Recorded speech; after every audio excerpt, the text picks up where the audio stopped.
हवा महल।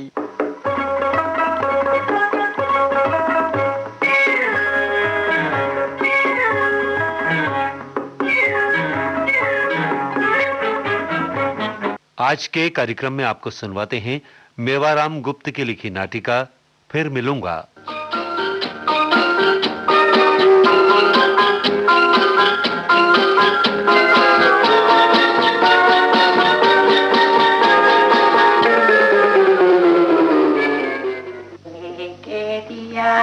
कमा के खाया वो भी क्या दुनिया में आया। ओहो, ये मुंशी जी आंख बचाए, गर्दन झुकाए और रास्ते से कतराते हुए तशरीफ का टोकरा कहाँ लिए जा रहे हैं?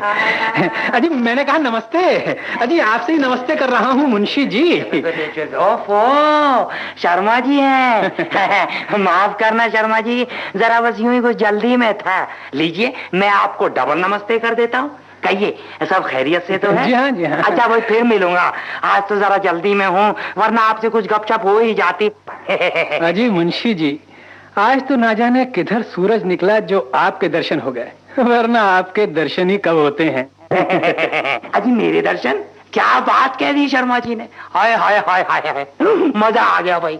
अजी शर्मा जी, आप जब भी हुक्म करेंगे बंदा हाजिर हो जाएगा, पर माफ करना इस वक्त तो मैं जरा जल्दी में हूँ, फिर मिलूंगा। अगर ऐसा ही होता मुंशी जी तो मुझे आपके घर के सैकड़ों चक्कर न काटने पड़ते। शर्मा जी गुस्ताखी माफ हो, आप गरीब खाने पर कदम रंजा फरमाते ही कब है? आप तशरीफ लाएं और मैं ना मिलूं, भला ये कैसे हो सकता है? शर्मा जी जरा इत्तला बर कर देना कि शर्मा साहब की सवारी आ रही है। मैं तो आपकी राह में आके बिछा दूं आके, कभी इस खिदमत का मौका तो देकर देखिए। खैर आज तो जरा जल्दी में हूँ, ज्यादा कुछ बातचीत कर नहीं सकता, फिर मिलूंगा। मुंशी जी मीठी मीठी बातें बनाकर आगे को कदम मत बढ़ाइए, मैं आपको जाने नहीं दे सकता। कहीं आज चला जाने दिया फिर आप मुझे कयामत तक नहीं मिल सकते। रुकिए मुंशी जी, ये आपका भला प्रेमी तो है कि आप मेरा कुर्ता पकड़कर मुझे रोक रहे हैं? हाँ, अगर आपकी भाभी घर में उपवास किए ना बैठी होती और मुझे उसके लिए बाजार से फल फलारी लेने ना जाना होता तो मैं जरूर रुक जाता। अच्छा शर्मा जी, अच्छा अब कुर्ता तो छोड़ दीजिए, फिर मिलूंगा। नहीं मुंशी जी नहीं, कुर्ता तो मैं हरगिज नहीं छोड़ सकता। आप मेरा रुपया सीधी तरह से देते हैं कि नहीं? अब तक बहुत झांसे दे चुके, अब मैं आपके झांसे में आने वाला नहीं। अरे शर्मा जी, अब आप ये क्या मजाक करने लगे? अभी तो रुपया लिए 2 ही वर्ष हुए और आप उसे मजाक बताने लगे। कहीं 10-20 वर्ष हो जाते तब तो आप मुझे पहचानते ही नहीं। जाना चाहते हो तो मेरा रुपया निकाल कर रख दीजिए। अरे शर्मा जी, आप ये क्या कर रहे हैं? आपने तो मेरा मलमल का कुर्ता ही पार डाला वाला। ये आपकी भाभी की पसंद का कुर्ता था, जिसे उसने बेचारी ने बड़े शौक से बनाया था। अब आपकी भाभी बेचारी क्या कहेगी, जरा सोचो तो। चल जोरू का गुलाम कहीं का, मेरा पैसा देता कि नहीं? अरे शर्मा जी, आप क्या कुछ नशा पानी भी करने लगे हैं? ऐसी लाल आंखें तो पहले कभी नहीं देखी थी। मेरी तो आंखें ही लाल हैं, मैं आपका मुंह तक लाल कर दूंगा मुंशी जी। कहिए क्या कहते हो, रुपया दे रहे हो कि नहीं? ये रुपया आप क्या लगा रखे हैं शर्मा जी? कुछ पता भी तो चले। मैं तो अभी तक मजाक ही समझ रहा था, लेकिन मालूम होता है इस समय आप कुछ गंभीर भी हैं। अजी वही 200 रुपया जो आपने मुझसे लिया था, और कौन सा? अब तो मैं सूद ब्याज के 250 से भी ऊपर बैठेंगे। कहिए अभी याद दिला दूं। अरे नहीं शर्मा जी, रास्ते में याद दिलाने की जरूरत नहीं है। लेन देन सब किताबों से ही तो चलता है। आदमी भूल कर सकता है मगर किताबें तो भूल नहीं कर सकती। आपका निकले तो आप लें और मेरा निकले तो मुझे दें। ये तो सीधा सा महाजनी सिद्धांत है। आपको जब भी और जिस दिन भी फुर्सत मिले ना, मेरे गरीब खाने पर तशरीफ ले आना, बस सब साफ हो जाएगा। अच्छा अभी तो इजाजत दीजिए, मेरा आपका हिसाब और मेरे ऊपर, मुझसे अपना हिसाब तो अभी ले लीजिए मुंशी जी। मैं आपका हिसाब अभी पाई भी शर्मा जी ये क्या आपने तो मेरा गला ही दबा दिया। और ये रहा बाकी। अरे आप तो मुझे चपतिया आने भी लगे शर्मा जी। आप क्या बहुत पी गए हैं? मेरा कुछ नहीं बिगड़ेगा, मैं तो मरकर सीधे स्वर्ग जाऊंगा, आपको नरहत्या लगेगी। ये क्या कर रहे हैं आप? अगर मेरा रुपया ना निकाला तो मैं आपकी जान निकाल लूंगा। निकाल तो आप मुझे मारकर कौन सा शेर मारेंगे? एक शरीफ आदमी की हत्या का दाग कयामत तक नहीं छूटेगा। मैं कहता हूँ अब भी खैरियत है। खैरियत तो अपनी और अपनी घरवाली की मनाइए, जो मेरे आने पर आपको कहीं छिपा देती है और कह देती है मुंशी जी घर में नहीं है। छिप छिप कर 2 वर्ष गुजार दिए, रुपया देने का नाम ही नहीं लिया।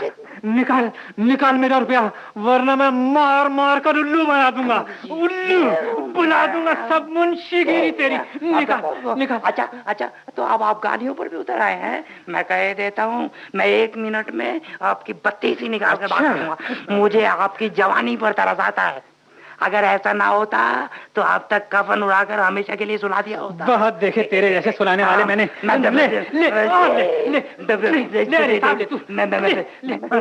देखे आप राजनी कर रहे हैं, राजनी। अच्छा, अब दुलत्ती भी झाड़ने लगे। मैं कहता हूँ खून हो जाएगा, खून है। ये खून क्या लगा है? 1.5 पसली का आदमी और शेख इतनी मार रहा है। तूने कितने खून किए हैं? 4 पाई के खटमल मारे होंगे, खटमल। देख खून यूं मर गया, लूट गया, दौड़ना। अरे बचा कोई, ये मेरा पैसा छीन रहा है, मुझे लूट रहा है। अरे बचाओ, बचाओ। यहाँ राजनी हो रही है। बचाओ, मैं आया। अजी तुम अपने रास्ते जाओ, ये आपस की लड़ाई है। पुलिस आकर मेरा क्या बिगाड़ेगी? निकाल निकाल रुपया। अजी श्रीमान जी, ओ श्रीमान जी, ये आपकी लड़ाई नहीं है, ये मुझे लूट रहा है, ये डाकू है। अरे हवलदार साहब, अरे जरा दौड़ के आइए ना, यहाँ राजनी हो रही है, जल्दी आइए। आए मार डाला, आए मार डाला, आए मार डाला, आए मार डाला, आए मुझे लूट लिया इस डाकू ने। ये शख्स झूठ बोलता है, ये मेरा कर्जदार है, मुझे मत पकड़िए। क्यों हवलदार, खतरे की सीटी क्यों बजाई? ये आदमी राहजनी कर रहा था, इस रास्तेगीर ने इसे पकड़ लिया। क्या? ओ, तब तो ये जुर्म बहुत संगीन है। जुर्म? कुछ दिनों से इस इलाके में राहजनी की बहुत बातें होती हैं। जी, मैं इन्हें थाने ले चलो। जी, मैं हुजूर, मैं लूट गया। अगर इन श्रीमान जी ने इन्हें रंगे हाथों ना पकड़ लिया होता तो इस डाकू ने तो मुझे मार ही डाला होता। चीफ साहब, ये आदमी झूठ बोलता है। ये मेरा रुपया हड़पना चाहता है। मैं इससे अपना रुपया मांग रहा था और ये दे नहीं रहा था। हाँ हाँ, हर मुल्जिम पकड़ लिए जाने पर अपने आप को बेकसूर बताता है। जी, सड़क पर राहजनी कर रहे थे? जी नहीं। सीधे से हथकड़ियां पहनो और थाने चलो। तुमने क्या देखा और क्या सुना? चीफ साहब, मुल्जिम अब आपके कब्जे में है, आप अपनी कार्रवाई करें और मुझे जाने दें। मैंने तो सिर्फ इतना देखा कि ये आदमी इसकी छाती पर सवार था, मार रहा था, पैसे मांग रहा था और ये चिल्ला रहा था। क्या चिल्ला रहा था? हाय मर गया, मर गया, हाय लुट गया, दौड़ना, बचाना। ये सब कहकर जब ये चिल्लाया तो मैंने पुलिस पुकारा और इसे भागने के पहले ही पकड़ लिया। थोड़ी ही देर में हवलदार साहब आ गए और उसके बाद आप। जी हुजूर, ठीक ऐसा ही हुआ। मैंने खतरे की सीटी बजाई और मुलजिम को पकड़ लिया। ये श्रीमान तो रास्तागीर हैं, इन्हें अब जाने दिया जाए। ठीक है हवलदार जी, इनका नाम और पता लिख लो ताकि मुकदमे में इन्हें फिर बुलाया जा सके। अब इनका यहाँ कोई काम नहीं है। चलो नाम बताओ। मैं श्रीमान जी का शुक्रिया अदा करता हूँ कि आपने मेरी जान बचा ली, वरना हाय इसने तो मुझे जान से मार डाला होता। क्या बे, तूने और कहाँ राजनी की है? मैंने अपना नाम और पता मुझे बता और मेरे साथ थाने चल। चीफ साहब, मैं राहजन नहीं महाजन जरूर हूँ। इसी लखनऊ शहर के हजरतगंज में रहता हूँ। मेरा नाम नेकीराम शर्मा है। ये मेरा कर्जदार है और आज तक वापस नहीं दिया इसने। हुजूर, देखा ये कितना झूठ बोलता है। जब राजनी करते रंगे हाथों पकड़ लिया गया तो मेरा महाजन बन गया। हुजूर, ये महाजन वाजन कुछ नहीं, डाकू है हुजूर, डाकू। ये मेरा रुपया छीन रहा था, इसने मुझे मारा और मेरी औरत का खास पसंद का नया मलमल का कुर्ता भी फाड़ डाला। राजनी के साथ साथ इस पर कत्ल का मुकदमा भी चलाया जाए हुजूर, कत्ल का। गवाही देने के लिए अभी तो मैं जिंदा हूँ हुजूर। आपने अपना नाम पता तो बताया ही नहीं। मुझे लोग मुंशी कृपा शंकर के नाम से पुकारते हैं।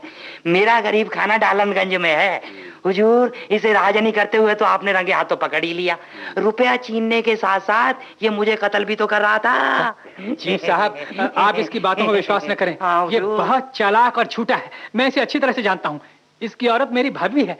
गजब सरकार गजब। देखा, पहले इस डाकू ने कहा कि वो मेरा महाजन है, अब कह रहा है कि वो मेरी औरत का देवर है, यानी मेरी औरत उसकी भाभी है। अभी क्या सरकार, थोड़ी देर में ये मेरी औरत का भाई बनकर अपने को मेरा साला होने का दावा भी पेश करेगा। जब रंगे हाथ पकड़ लिया गया तो रिश्तेदार बन गया। शट अप, हंसो मत। अब हंस कहाँ रहा हूँ हुजूर। हवलदार जी हुजूर, मुझे तो दाल में कुछ काला नजर आता है। जी मुझे भी। ये शर्मा इन मुंशी जी को आम सड़क पर पीट रहा था। जी, ये क्या? उसका पैसा छीन रहा था। इसका इतना ही जुर्म काफी है। इस जुर्म में इसे कम से कम 2 साल की सजा और 500 रुपए जुर्माना हो सकता है। जुर्माना? इसे थाने ले चलो और मुंशी जी को घर जाने दो। चीफ साहब, मैं अपने कसूर की माफी चाहता हूँ। हुजूर, आप इसे हरगिज माफ ना करें। आज तो इसने मुझे आधमरा ही छोड़ दिया, आपके मिला तो पूरा ही मार देगा। ये मेरा कातिल है, कातिल। अगर ये मुझे पूरी तरह कत्ल ना भी कर सका तो क्या हुआ, आपके आने तक में आधा तो कत्ल हो ही चुका था। अगर आपके आने में थोड़ी बहुत देर और हो जाती तो क्या ये मुझे पूरी तरह कत्ल नहीं कर डालता? ठीक है ठीक है ठीक है, कहिए क्या इरादा शर्मा जी? जी, मुंशी जी तुम्हारे ऊपर राहजनी के साथ कत्ल का केस भी चलाना चाहते हैं। वो श्रीमान जी, आप कहें तो मैं आपसे माफी मांग लूं। क्या मतलब? यानी मेरा मतलब है मुंशी जी से माफी मांग लूं। ठीक है। उन्हें लिख कर दे दूं कि आइंदा मैं उनसे कभी झगड़ा नहीं करूंगा। क्यों मुंशी जी, अब आप शर्मा जी को छोटे घर भेजना चाहते हैं या बड़े घर भेजना चाहते हैं? हुजूर, अगर शर्मा जी मेरे कुर्ते की कीमत देकर ये लिखकर आपके सामने दें कि मुंशी कृपा शंकर के साथ अब हमारा किसी तरह का लेन देन या झगड़ा बाकी नहीं है, और ये कि आज मैंने मुंशी जी के साथ जो झगड़ा किया उसकी मैं माफी चाहता हूँ, इसके बाद आप इन्हें जहां आपका जी चाहे भेज दें, मुझे कोई एतराज नहीं होगा। ठीक है श्रीमान जी, मैंने अपराध किया है तो मैं उसे स्वीकार करता हूँ। मुंशी जी को उनके कुर्ते की कीमत भी दिए देता हूँ और लिखकर भी दे देता हूँ कि अब उनके साथ मेरा कोई लेन देन या झगड़ा बाकी नहीं है। अब आप मुझे बड़े घर ना भेजकर छोटे घर पर ही भेज दें, बीवी बच्चे सब राह देख रहे होंगे। अच्छी बात है शर्मा जी, जब मियाँ बीवी राजी तो क्या करेगा काजी। तो मुंशी जी को अपना माफीनामा लिख के दे दो। जी हाँ। मैं भी तुम्हें अब की बार माफ करता हूँ, लेकिन इस चेतावनी के साथ कि आइंदा अगर तुमने किसी किस्म का झगड़ा किया तो मैं तुम्हें कभी माफ नहीं करूंगा, समझे? मैं अभी लिख के देता हूँ, अभी लिख के देता हूँ।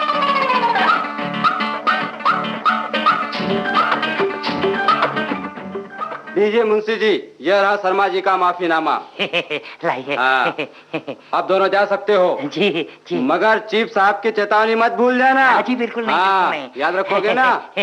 हुजूर, मुझे मेरे कुर्ते की कीमत भी मिल गई और शर्मा जी का माफीनामा भी मिल गया। लुट गया। मैं चीफ साहब और हवलदार साहब का बहुत शुक्रगुजार हूँ कि आपने हम दोनों का झगड़ा हमेशा हमेशा के लिए खत्म कर दिया। शर्मा जी, आप मुझे अपना बड़ा भाई बनाकर मेरी औरत को अपनी भाभी बना लें तो मुझे कोई एतराज नहीं होगा, बिल्कुल भी नहीं होगा।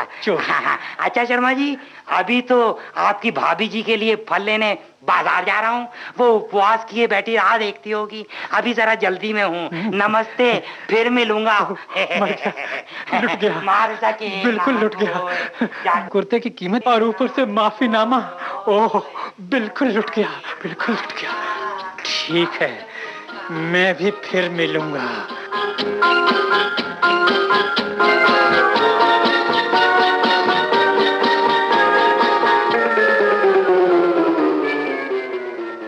आप सुन रहे थे मेवाराम गुप्त की लिखी नाटिका फिर मिलूंगा।